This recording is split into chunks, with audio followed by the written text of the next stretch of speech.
GST ద్వారా వచ్చిన income ఎక్కడెక్కడ వెళ్ళిపోయింది? ఇన్ఫ్రాస్ట్రక్చర్ 144 వందే భారత్ ఎక్స్ప్రెస్ తీసుకొచ్చాం, ఎక్కడి నుంచి వచ్చింది డబ్బు? ఎయిర్పోర్ట్స్ డబుల్ అయ్యాయి, ఎక్కడి నుంచి వచ్చింది డబ్బు? 60% కంటే ఎక్కువ హైవేస్ కొత్తగా కట్టాం, ఎక్కడి నుంచి వచ్చింది డబ్బు? అదే రకంగా డిఫెన్స్ సెక్టర్ లో ఎక్స్పోర్ట్స్ ఇంక్రీజ్ అయింది 34 times.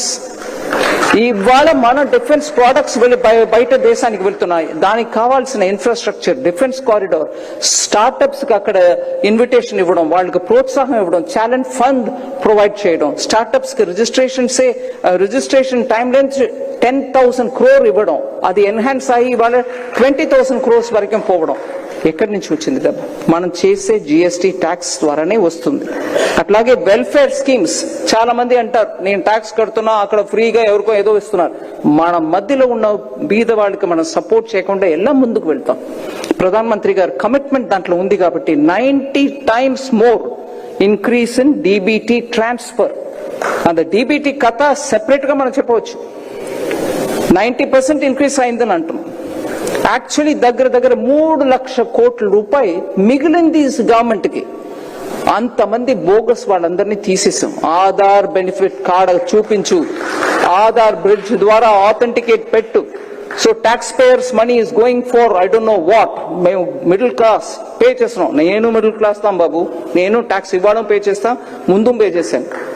మన డబ్బుని సరిగా యూజ్ చేసే గవర్నమెంట్ మనకు కావాలి. ఆ డబ్బుని వేరెక్కడో ఖర్చు పెట్టడానికి గవర్నమెంట్ అక్కర్లే మనకి. అట్లాగే మనం ఆ డబ్బు సరిగా యూజ్ చేసే గవర్నమెంట్ ఉండాలి. కాబట్టి ఆ డిబిటీ ద్వారా ఎక్కడెక్కడో పుట్టిన పిల్లలకి పోతున్నాయి, చచ్చిపోయిన వాళ్ళకి పోతుంది.